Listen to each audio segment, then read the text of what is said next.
When I read the book Invincible and I read other people's stories, I said, I kind of stored away that memory. It really wasn't something I wanted to dig up. It wasn't something I really wanted to think about or talk about. I also learned, too, that a lot of people still are afraid to tell their story.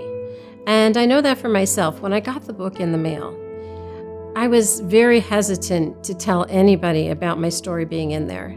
But really, everybody's afraid. They have this protection of our spirit, as I would say, because we really feel like our spirit's been damaged through all of this exposure to abuse.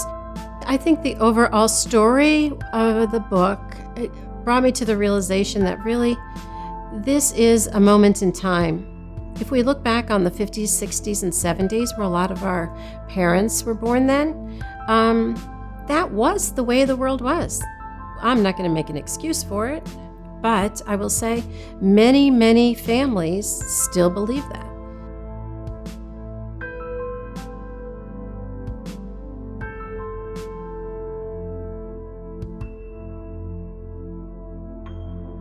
I think after reading the book, when I look back on my story, I decided to say, is it time now to write a new story? And that's what's most important, because we all like to tell about the past. And we really look at it as an illusion of reality, We want to say, oh, it's okay, it's only them, all of their ancestors did that, or, oh yeah, that's just how our family is. And what I read in the book really struck me, and I decided, you know what? Time to write a new story. I'm not all of that stuff. I'm not all of those experiences. Those things happen to me and outside of me, but I'm going to be something different than that. And it's really about really writing a new story. I'm not broken, never was, even with all of those hits and all of those traumas, but I'm not broken. I'm still a human being. I still love and care for many, many people. I really believe that the world is a great place.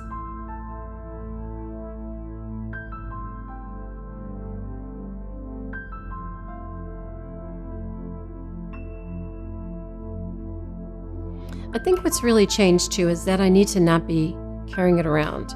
I carry around so much guilt and so many secrets. Gosh, if you ever listed all of the secrets, it's like they're crazy. And then you think, well, do they have power anymore? Do I really need to give them the power that they really deserve? I just need to let some of that stuff go. It did hurt. It did bother me that all of this did happen. But you know what? I really can't change the past. I can't do a thing about it. All I can just do is live in the present, and that's really what I've been focusing on now.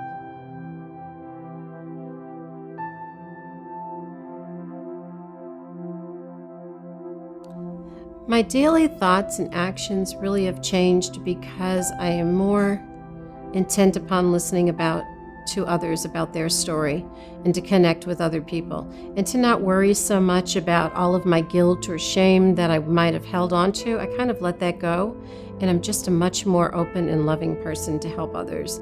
Try to do the best I can, get up every day, and definitely be happy and grateful that we're still here.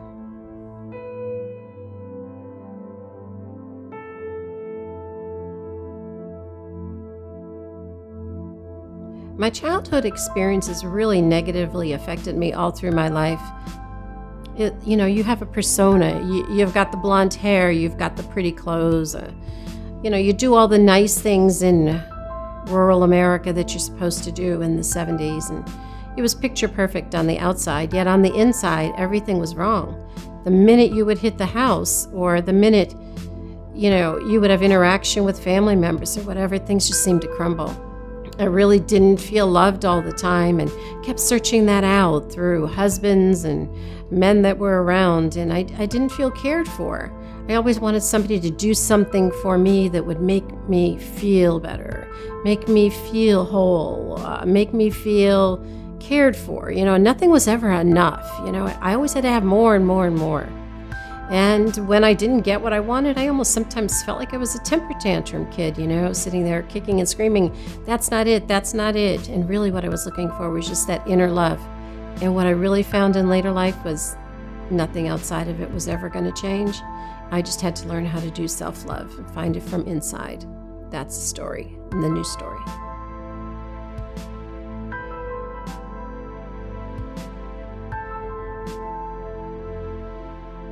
So many people in my life, they would turn around and say, "You don't belong here. This isn't for you." Even when I went to naturopathic school, the dean took me to the side and said, "You're not just a good, person that we want out there representing the profession. You need to drop out." Even husbands would say, "That's not right. You don't look right." Even my aunt would say, we would walk into church and she would go up to the front to sit down and I would have to sit in the back.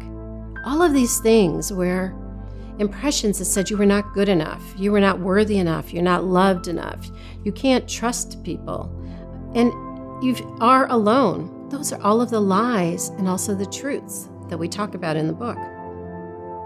Is that we are enough and we are really worthy people, and it's really important to be able to say it's going to be okay.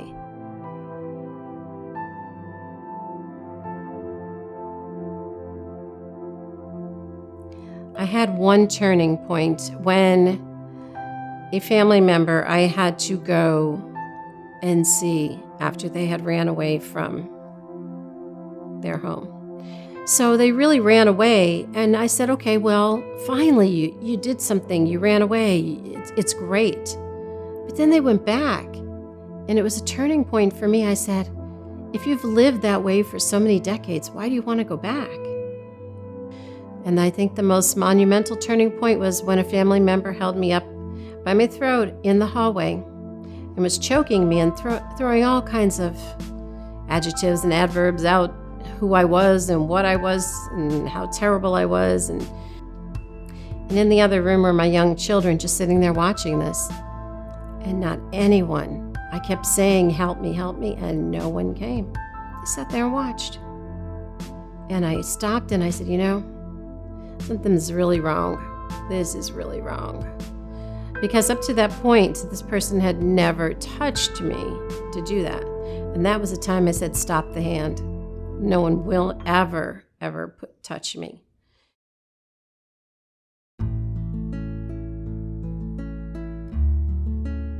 I just kind of took off many years and regressed and sat alone and thought about things and said, all of that's in the past. All that's coming up as a result of everything that happened in my life.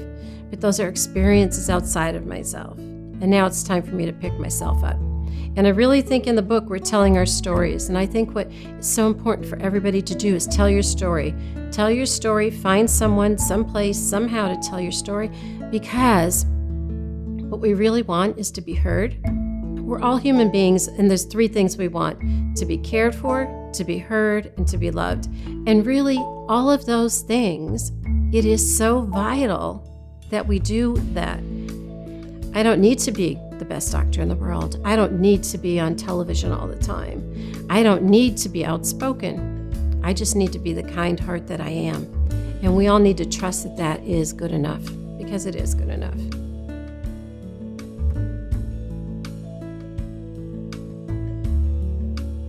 I really had to work on certain things about feeling worthy for myself,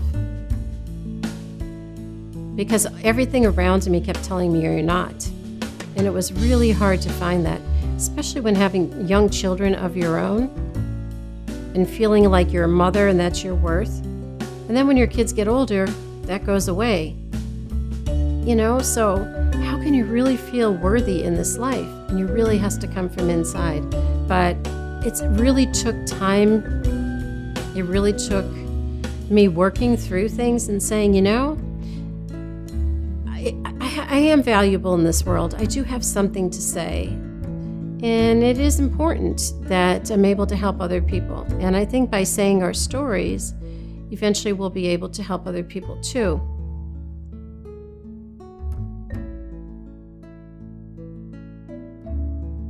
What also too is about being able to trust people. I had a very hard time trusting anybody because I had been told all of those negative words.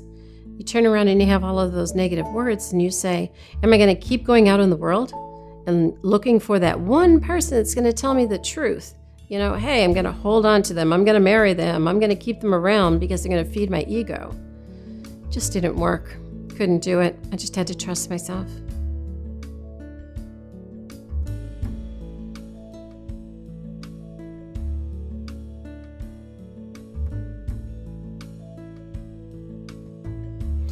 Having my story in Invincible was really important to me because it was the first time I was able to speak out, and I needed to see it in print. And I'd been very, very worried about doing that because a lot of these people are still alive. And I don't want to hurt anybody because I'm not that type person. And I really didn't want to, quote, spill their secrets or spill the beans, so to speak. But I really felt it was important for me to feel true to myself and say, I can't do this anymore. Can't do this anymore. Can't do it anymore. Can't hold on to the guilt. And it is kind of on shaky ground being able to do this even on camera today. But I'm really trying to say, I was really hurt when I grew up.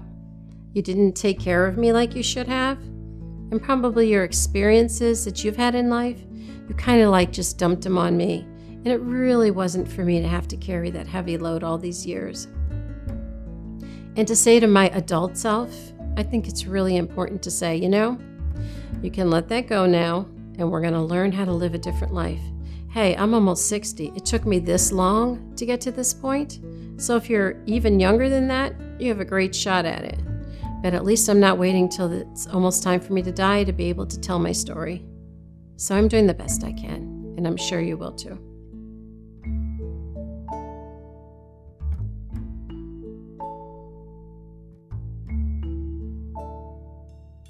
Telling my story in Invincible was really difficult, as I've said, because people still being alive. But it was really easy in a way because they allowed me to be able to say my story. They said, it's okay. Just tell your story. We can take your story and we can put it with another face. We could put another name. We could put it with another location. We can change, the identity of it. And that was really great to get it out in the book. Once they changed the identity of my story, I was okay with what was in the book.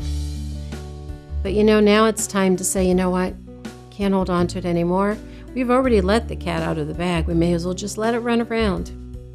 It's not going to hold me back because there are a lot of people still hurting.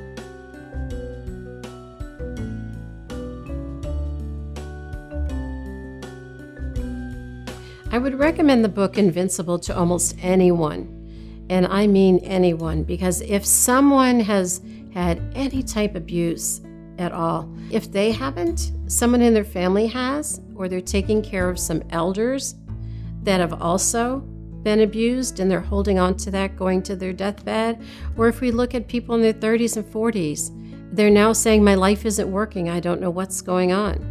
All of a sudden, all of these things are coming up. And you wonder why you're so depressed, and you wonder why you have this really deep hurt in you that you just can't seem to help.